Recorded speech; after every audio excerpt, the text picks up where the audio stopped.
O apartamento de luxo no 30º andar era menos um lar e mais uma declaração de poder. As paredes de vidro revelavam um São Paulo que se acendia lentamente ao entardecer. Uma galáxia de luzes indiferentes à solidão que reinava ali dentro. Cada peça de mobiliário, de design minimalista e em tons de cinza, ocupava seu espaço com uma precisão cirúrgica, como se qualquer desordem pudesse quebrar o feitiço de controle que Marcela tanto se esforçava para manter.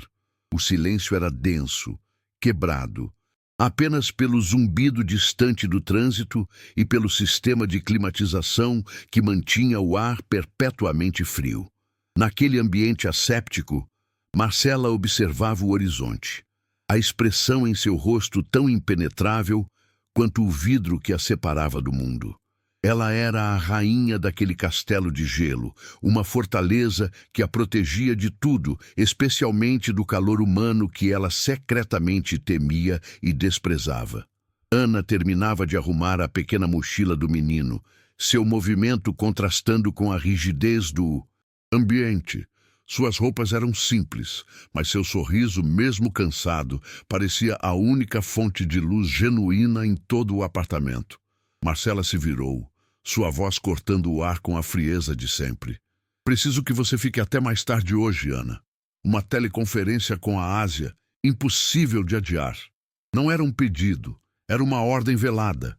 Ana a encarou, seus olhos castanhos transmitindo um misto de respeito e firmeza inabalável. Sinto muito, senhora Marcela, mas não posso. Tenho um compromisso que não consigo desmarcar. Era a mesma resposta de sempre, dita com a mesma polidez calma que tanto irritava a executiva. Para Marcela, cuja vida era uma equação de variáveis controláveis, a recusa constante de Ana era uma anomalia, uma falha no sistema que sua mente lógica não conseguia processar ou aceitar. A paciência de Marcela, já escassa, finalmente se esgotou. Ela deu um passo à frente, o som de seus saltos no piso de mármore ecoando como pequenas sentenças. Eu entendo que você tem a sua vida. Ana, começou ela, o tom perigosamente baixo e controlado. Mas preciso que entenda que o meu trabalho financia essa sua vida e seus compromissos. Talvez seja a hora de reavaliar suas prioridades. A frase pairou no ar, carregada de um desprezo sutil, uma humilhação silenciosa que reduzia a dignidade de Ana a uma simples transação financeira. A jovem babá não recuou. Seus ombros caíram por um instante, o único sinal de que o golpe a atingira. Ela apenas assentiu lentamente, um véu de tristeza cobrindo seu rosto por um segundo antes de sussurrar: "Com licença, senhora Marcela", e se dirigir à porta, deixando para trás um silêncio ainda mais pesado. Sozinha novamente em seu império de vidro e aço, Marcela sentiu uma onda de irritação, mas por baixo dela algo mais profundo a incomodava, uma curiosidade corrosiva. Que compromisso poderia ser tão inadiável a ponto de desafiar o poder de seu dinheiro e sua influência? Não era sobre o trabalho, nunca foi. Era sobre a audácia daquela recusa, sobre o mistério contido naqueles olhos cansados, mas determinados. A lógica de Marcela exigia uma resposta, uma explicação que coubesse em suas planilhas mentais. Movida por um impulso que ela mesma não compreendia, uma necessidade de desvendar aquela variável desconhecida que desafiava seu controle, ela pegou a chave de seu carro. Ela não iria para sua reunião. Naquela noite, ela seguiria Ana. Ela descobriria qual era o segredo que valia mais do que a vontade de sua patroa. O asfalto se desenrolava sob os pneus do sedã de luxo como um tapete escuro e indiferente. Marcela dirigia com a mesma precisão com que administrava sua empresa. as mãos firmes no volante de couro, os olhos focados na traseira do ônibus que levava Ana para longe de seu mundo de vidro e aço. Cada semáforo vermelho era uma pausa irritante em sua busca por respostas, uma pequena afronta à sua necessidade de controle. Ela atravessava bairros que só conhecia pelos relatórios de mercado, um labirinto de concreto e humanidade que parecia pulsar com uma vida crua e desordenada, tão diferente da sua. A curiosidade que a movia era fria e analítica, uma equação que precisava ser resolvida. Ela não sentia empatia, apenas a necessidade de entender a variável que desafiava sua lógica, a peça que não se encaixava em seu universo perfeitamente calculado. A jornada de Ana a levou para além do alcance do conforto do carro de Marcela. O ônibus parou em um terminal lotado e a jovem desceu, misturando-se à multidão com uma familiaridade que Marcela observou de longe, sentindo-se uma estrangeira em sua própria cidade. Para continuar, ela teria que abandonar sua fortaleza de metal e vidro. Hesitante, ela trancou o carro e seguiu a pé. O som de seus saltos caros estranhamente inadequado na calçada irregular. Ana entrou em outro ônibus, ainda mais cheio, e Marcela a seguiu, o desconforto físico de estar pressionada contra estranhos sendo superado apenas pelo desconforto mental de sua missão. Ela observava Ana, que olhava pela janela com uma expressão serena, como se aquele trajeto árduo fosse apenas uma parte rotineira e aceita de sua existência. O destino final era um prédio grande e desgastado pelo tempo, com a pintura desbotada e as janelas revelando uma iluminação fria e impessoal. Um hospital público. A revelação atingiu Marcela com uma força inesperada, um soco silencioso no estômago que a deixou momentaneamente sem ar. Aquele lugar exalava um cheiro que ela não conhecia, uma mistura de desinfetante, doença e uma tristeza antiga. Pessoas se aglomeravam na entrada, rostos marcados pela preocupação e pelo cansaço. Não era um segundo emprego, não era um curso noturno, não era um encontro romântico.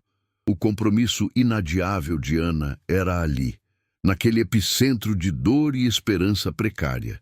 A lógica de Marcela começou a falhar. As colunas de sua planilha mental se desfazendo diante daquela realidade crua e inegável. Com o coração batendo um pouco mais rápido, ela entrou, mantendo uma distância segura. Os corredores eram um formigueiro humano, um fluxo constante de enfermeiros apressados, médicos com expressões graves e famílias que esperavam em silêncio nos bancos de plástico duro. O som era um murmúrio constante de conversas abafadas, bips de equipamentos e o choro ocasional de uma criança. Marcela sentiu um calafrio, não pelo ar-condicionado, mas pela vulnerabilidade que pairava no ar. Aquele era um universo regido por leis diferentes das do mercado financeiro, um lugar onde o poder e o dinheiro pareciam perder seu significado absoluto diante da fragilidade da vida. Ela viu Ana desaparecer por uma porta com a placa "Ala de Doenças Crônicas" e, com o estômago revirado, a seguiu. A sala era pequena, compartilhada por 4 leitos separados por cortinas finas e desbotadas. No canto mais distante, deitada em uma cama de hospital, estava uma mulher. Sua pele era quase translúcida, fina como papel, e seus olhos, embora abertos, pareciam fixos em um ponto distante que ninguém mais podia ver. Um tubo fino levava oxigênio às suas narinas e seus braços repousavam inertes sobre o lençol branco e fino. Era a mãe de Ana. A semelhança era sutil, mas inconfundível, visível na curva do nariz e no formato do rosto. Marcela parou na entrada, parcialmente escondida, o choque da visão paralisando seus pensamentos. A mulher parecia incrivelmente frágil, um sopro de vida em um corpo que parecia ter desistido de lutar, uma imagem de sofrimento silencioso que contrastava violentamente com a força que ela via em Ana todos os dias. Ana não pareceu notar o ambiente desolador. Ela se aproximou da cama, puxou uma cadeira de plástico e sentou-se ao lado da mãe. Seu primeiro gesto foi ajeitar o travesseiro, um movimento pequeno, mas carregado de uma ternura infinita. Depois, tirou um livro da mochila e começou a ler em voz baixa, sua voz calma e suave, preenchendo o pequeno espaço com uma melodia de afeto. A mulher doente não respondia, mas seus dedos se contraíram levemente, como se a presença da filha fosse uma âncora que a mantinha conectada ao mundo. Marcela observava, imóvel, a cena se desenrolando à sua frente. Aquela era a razão, a recusa, a pontualidade, o cansaço nos olhos da jovem. Era um ato diário de amor incondicional. É por histórias como a de Ana que vale a pena continuar. Se você também se comove, sua inscrição no canal nos dá a força para encontrar e compartilhar mais relatos de dignidade silenciosa. Naquele instante, a armadura de Marcela se partiu. Uma memória há muito enterrada emergiu das profundezas de sua mente. Ela, ainda criança, ao lado da cama de sua própria mãe, em um hospital particular, mas igualmente estéril e assustador. Ela se lembrou da mesma sensação de impotência, do mesmo desejo desesperado de fazer algo, qualquer coisa, para aliviar a dor de quem amava. A diferença era que ela não pôde fazer nada. Sua mãe se foi, e Marcela, em sua dor infantil, prometeu a si mesma que nunca mais seria fraca ou impotente. Ela construiu seu império sobre essa promessa, confundindo controle com força e dinheiro com segurança. Mas ali, vendo Ana, ela percebeu o quão vazia sua fortaleza era. A verdadeira força não estava em seu saldo bancário, mas naquele gesto simples de ler para uma mãe que talvez nem a ouvisse. A vergonha a atingiu como uma onda física, quente e sufocante. Ela se lembrou de suas palavras, da humilhação velada, da acusação de que Ana precisava reavaliar suas prioridades. As prioridades de Ana estavam ali, cristalinas e inabaláveis. Era ela, Marcela, quem vivia uma vida de prioridades distorcidas, medindo o valor das pessoas por sua utilidade e disponibilidade. Ana não era uma funcionária insubordinada, era uma filha devota, uma guerreira silenciosa, travando uma batalha diária com uma dignidade que Marcela nunca conhecera. A admiração começou a brotar em meio às ruínas de seu desprezo, uma semente de algo novo e desconcertante. Nesse momento, uma decisão começou a se formar, e é o apoio de pessoas como você que nos incentiva a mostrar que a mudança é possível.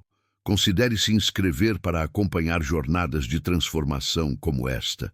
Ela recuou sem fazer barulho, saindo do quarto e do hospital como uma fugitiva. O caminho de volta foi um borrão. As luzes da cidade, que antes lhe pareciam uma galáxia de oportunidades, agora pareciam distantes e frias, pequenos pontos de luz indiferentes ao drama humano que se desenrolava em cada esquina. Ao entrar em seu apartamento, o silêncio, que antes lhe trazia paz, agora soava como um eco de sua solidão. O design minimalista, a ordem impecável, tudo parecia estéril e sem vida. Pela primeira vez, ela não viu um santuário de poder, mas uma gaiola dourada, um mausoléu para as emoções que ela havia se esforçado tanto para suprimir. A imagem de Ana lendo para a mãe estava gravada em sua mente, um contraponto doloroso à sua própria vida vazia. Na manhã seguinte, Marcela não foi para o escritório. Ela cancelou todas as suas reuniões, para a surpresa de sua assistente. Sentada em frente ao seu laptop, com a mesma determinação que usava para fechar negócios milionários, ela começou a pesquisar. Usou seus contatos, sua influência, sua capacidade de navegar por sistemas complexos. Não estava buscando uma vantagem competitiva ou uma nova oportunidade de investimento. Estava buscando informações sobre a doença, sobre os tratamentos disponíveis, sobre os custos e as possibilidades. Pela primeira vez em anos, sua mente afiada e estratégica estava a serviço de algo que não era ela mesma. Era uma máquina de resolver problemas, mas o problema que ela queria resolver agora não tinha nada a ver com lucros ou perdas. Com um nome e um plano, ela retornou ao hospital naquela tarde. Desta vez, não entrou furtivamente, mas com um propósito claro. Ela não procurou por Ana. Em vez disso, pediu uma reunião com o diretor do hospital, apresentando-se como representante de uma fundação filantrópica anônima interessada em fazer uma doação. Sua postura era profissional, sua voz controlada, mas por baixo da fachada de executiva havia uma nova urgência.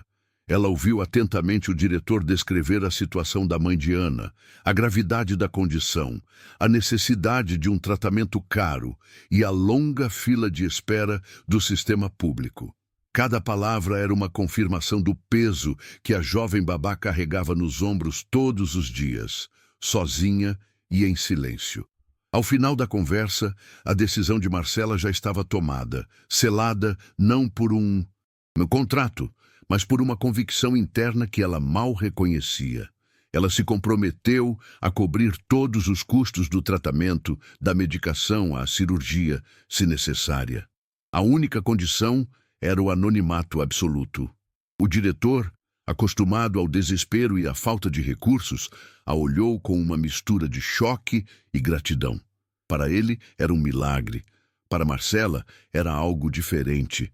Não era caridade, não era um ato de poder. Era um ajuste, uma tentativa de colocar uma pequena peça no lugar certo em um universo que na noite anterior se revelara muito mais complexo e doloroso do que ela jamais imaginara. Era o primeiro passo para fora de sua gaiola dourada. Os dias que se seguiram foram um borrão de esperança cautelosa. Uma rotina frágil construída em torno de pequenos sinais de melhora. Mas a tranquilidade foi brutalmente interrompida por uma ligação no meio da tarde. Era o médico-chefe, sua voz profissional, mas incapaz de esconder a urgência. A condição da mãe de Ana piorara subitamente. Uma complicação rara que exigia uma cirurgia de emergência, um procedimento de altíssimo risco e custo exorbitante, muito além do que a doação anônima cobria. O chão se abriu sob os pés de Ana. A esperança que florescera em seu peito murchou instantaneamente, substituída pelo pânico gelado e familiar da impotência. O dinheiro, que por um breve momento pareceu ser a solução, agora se revelava apenas um adiamento do inevitável. Uma pequena represa contra um oceano de desespero que ameaçava engoli-la novamente.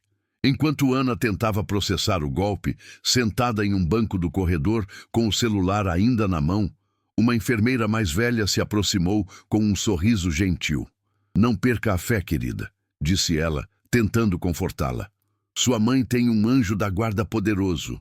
Vi a benfeitora misteriosa outro dia, saindo da sala do diretor. Reconheci de uma revista de negócios, uma tal de Marcela, CEO de uma empresa de tecnologia." As palavras da enfermeira pairaram no ar, cada sílaba caindo sobre Ana como um pedaço de gelo. Marcela. A imagem de sua patroa, fria e controladora, se sobrepôs à figura da filantropa anônima. A gratidão que sentira se transformou em uma onda de humilhação. Não fora um ato de compaixão, concluiu em seu desespero. Fora um exercício de poder, uma forma de invadir o último reduto de sua vida privada e transformá-la em um projeto de caridade. Movida por uma fúria fria que superava seu desespero, Ana encontrou Marcela no final do corredor, perto da saída, onde a luz estéril do hospital se encontrava com a luz cinzenta do fim de tarde. A executiva parecia surpresa ao vê-la ali, mas antes que pudesse dizer qualquer coisa, a voz de Ana a cortou, baixa, mas carregada de uma dor cortante. "Por que fez isso?" ela perguntou, seus olhos castanhos brilhando com lágrimas de raiva e gratidão conflitantes. "Foi por pena? Para me lembrar todos os dias que a vida da minha mãe depende do seu dinheiro?" para me transformar no seu projeto de caridade particular? Cada pergunta era uma acusação, um desabafo da dignidade ferida, de uma jovem que sentia que sua luta silenciosa havia sido comprada e exposta sem sua permissão. Pela primeira vez na vida, Marcela não tinha uma resposta lógica. A máscara de controle se estilhaçou, e o que restou foi uma vulnerabilidade que ela não sentia há décadas. Sua voz saiu quase como um sussurro, frágil e humana. "Eu não fiz isso por pena, Ana", confessou, os olhos fixos em um ponto qualquer da parede, como se visse um fantasma. "Eu fiz isso porque você me lembrou do que realmente importa. Minha mãe, ela também morreu em um hospital assim. E eu era só uma criança, não pude fazer nada. Fiquei olhando, impotente." Ela finalmente olhou para Ana, as lágrimas escorrendo por seu rosto. "Você tem uma força, uma devoção. Você tem algo que todo o meu dinheiro não pode comprar. Por favor, me deixe ajudar. Não como sua patroa, mas como alguém que entende a sua dor." O corredor do hospital ficou em silêncio, quebrado, apenas pelo som distante de um monitor cardíaco. A confissão de Marcela desarmou Ana completamente. A raiva se dissipou, substituída por uma onda de empatia avassaladora. Na sua frente não estava a CEO implacável, mas uma mulher quebrada, assombrada pela mesma dor que a consumia. As lágrimas de Ana, antes de fúria, agora eram de compreensão. Ela viu o abismo social e emocional entre elas desaparecer, preenchido por uma ponte frágil de sofrimento compartilhado. Lentamente, ela assentiu, um gesto pequeno que significava muito mais do que a aceitação da ajuda financeira. Era o reconhecimento de uma conexão, a aceitação de um ombro para se apoiar. Naquele corredor estéril, duas almas solitárias, uma rica e outra pobre, finalmente se encontraram. A cirurgia foi um sucesso, um triunfo da ciência financiado por um ato de pura humanidade. Nos longos dias de recuperação que se seguiram, a dinâmica entre as duas mulheres se transformou de maneira irreversível. Marcela tornou-se uma presença constante e discreta no hospital. Não mais como uma observadora furtiva, mas como uma aliada. Ela não trazia ordens ou cheques, mas sim café quente, revistas e, o mais importante, sua companhia silenciosa. Ana, por sua vez, começou a ver além da fachada da executiva implacável. Ela via a mulher solitária que se sentava ao seu lado, ouvindo com uma atenção que valia mais do que qualquer quantia em dinheiro. A cada dia, as barreiras que as separavam se desfaziam, substituídas por uma confiança mútua e um afeto que nenhuma delas esperava encontrar naquele ambiente estéril, provando que a verdadeira conexão nasce nos momentos de maior vulnerabilidade. Quando a mãe de Ana finalmente recebeu alta, a questão de onde ela iria se recuperar era óbvia para Marcela, mas aterrorizante para Ana. Foi a executiva quem insistiu, com uma gentileza firme, que seu apartamento era o único lugar lógico. E assim, o castelo de vidro e aço começou a se transformar em um lar. O silêncio asséptico foi quebrado pelo som suave da televisão e por conversas na cozinha.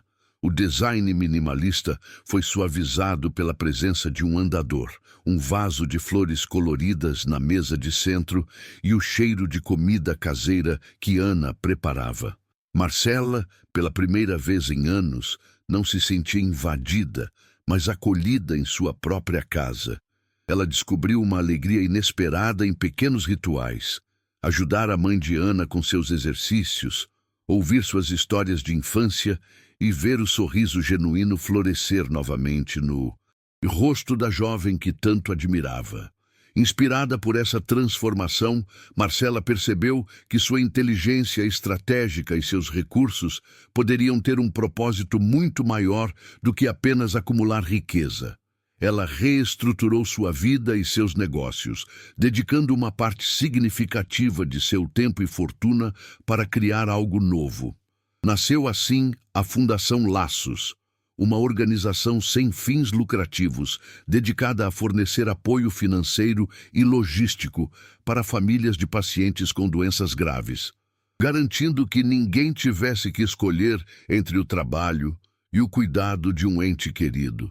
E para dirigir essa fundação, ela não precisou procurar muito. Ana, com sua experiência em primeira mão, sua compaixão inata e uma força que Marcela agora entendia profundamente, era a escolha perfeita. Não foi um presente, mas um reconhecimento de sua imensa capacidade. 2 anos depois, o apartamento no 30º andar era irreconhecível. Risadas ecoavam pelos corredores onde antes reinava o silêncio. Em uma tarde ensolarada, Marcela observava Ana e sua mãe, agora saudável e vibrante, cuidando de um pequeno jardim que haviam montado na varanda. Ana não era mais sua funcionária, mas sua parceira, sua confidente, a família que ela nunca soube que precisava.